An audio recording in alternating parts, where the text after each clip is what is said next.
ఈడిగా కులస్తులను గుర్తించి వారి అభ్యున్నతికి రాష్ట్ర ముఖ్యమంత్రి నారా చంద్రబాబు నాయుడు సహకరించడంపై కుప్పం ఈడిగా కులస్తులు హర్షం వ్యక్తం చేస్తున్నారు. ఈ సందర్భంగా వారు బాబుపై అభిమానాన్ని చాటుకుంటూ ఆయన చిత్రపటానికి పాలాభిషేకాన్ని చేశారు. అనంతరం ఈడిగా కుల సంఘం అధ్యక్షులు సుధాకర్ నారాయణ గౌడ్ మాట్లాడుతూ ఈడిగా కుల సంఘం అధ్యక్షులు సుధాకర్ నారాయణ గౌడ్ మాట్లాడుతూ రాష్ట్రంలో కల్లుగీత కార్మికులు అయిన ఈడిగా కులస్తులను గుర్తించిన ఏకైక పార్టీ తెలుగుదేశం పార్టీ అని, పార్టీ ఆవిర్భావం నుండి ఆనాటి పార్టీ వ్యవస్థాపక అధ్యక్షులు నందమూరి తారక రామారావు నాయకత్వంలో ఆనాటి నుండి నేటి వరకు కుప్పం నియోజకవర్గం ఈడిగా కులస్తులు పనిచేస్తున్నట్లు తెలిపారు. పార్టీని నమ్ముకొని కష్టపడిన ప్రతి ఒక్కరికి తగిన గుర్తింపు ఉంటుందని, రాష్ట్రంలో ప్రతి వర్గానికి చెందిన ప్రజల అభ్యున్నతికి కృషి చేస్తామని బాబు ప్రకటించిన విధంగానే ఆయన పరిపాలన ఉందన్నారు. ఇందులో భాగంగా ఈడిగా కులస్తులను గుర్తించి చిత్తూరు జిల్లా వ్యాప్తంగా 10 మద్యం దుకాణాలను కేటాయించడం హర్షించదగ్గ విషయమన్నారు. ఈడిగా కులస్తుల అభ్యున్నతికి సహకరించిన బాబుపై అభిమానంతో కుప్పం నియోజకవర్గం ఈడిగా కులస్తులతో కలిసి బాబు చిత్రపటానికి పాలాభిషేకం నిర్వహించినట్లు తెలిపారు. ఈ కార్యక్రమంలో ఈడిగా కుల సంఘం నాయకులు నాగేంద్ర ప్రసాద్, వెంకటేష్, త్యాగరాజు, హరినాథ్ గౌడ్, శివశంకర్, మురళి, లోకనాథన్ తదితరులు పాల్గొన్నారు.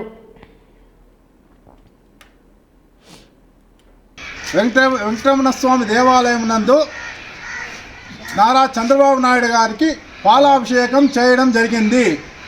కారణం ఏమంటే ఆంధ్రప్రదేశ్లో ఈడిగా కులస్తులకు కులవృత్తుల వారికి 340 మద్యం షాపులు కేటాయించినందుకు గాను వారికి మొదటిగా మేము ధన్యవాదములు తెలియజేస్తున్నాము. ఈరోజు కుప్పం నియోజకవర్గంలో మేమందరూ కలిసి ఏక నిర్ణయంలో 10 మద్యం షాపులు చిత్తూరు జిల్లా కేటాయించినందుకు మేము ధన్యవాదం తెలియజేస్తున్నాం సీఎం గారికి. ఈ విధంగా ఏ ప్రభుత్వము ఇంతకు మునుపు కేటాయింపు జరపలేదు. ఈసారి చంద్రబాబు నాయుడు 10% ఇస్తామని తెలియజేసినారు కాబట్టి, వారి మాట పైన నిలబడుకున్నారు కాబట్టి వారికి మేము ధన్యవాదాలు తెలియజేస్తున్నాము. కుప్పం నియోజకవర్గంలో కానీ, చిత్తూరు జిల్లాలో కానీ, ఆంధ్రప్రదేశ్లో కానీ ఈడిగ కులస్తులకి మావి 5 కులాలుగా విభజించి ఉన్నారు.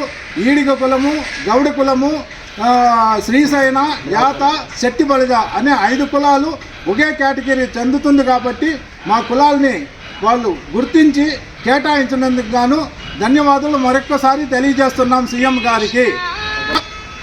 రాబోయే కాలంలో కానీ ఇప్పటి వరకు కానీ ఆ ప్రభుత్వంలోనే మేము కొనసాగుతూ ఉన్నాము. వారికే మేము అండదండగా నిలిచి ఉన్నామని తెలియజేస్తున్నాము. రాబోయే ఎలక్షన్ కానీ, జరిగిపోయిన ఎలక్షన్ కానీ, దీనికి మునుపు పార్టీ పెట్టినప్పటి నుంచి ఈడిగ గౌడ్ కులస్తులు అందరూ 95% ఒకే తాటిపై నిలబడి తెలుగుదేశానికే మద్దతుగా నిలిచి తెలుగుదేశానికే మేము ఓట్లు వేసి గెలిపిస్తూ ఉన్నాము. కాబట్టి మాకు ఈ అవకాశం ఇచ్చినందుకు మేము చాలా వరకు సంతోషపడుతూ వారికి మరొక్కసారి ధన్యవాదాలు తెలియజేస్తున్నాము.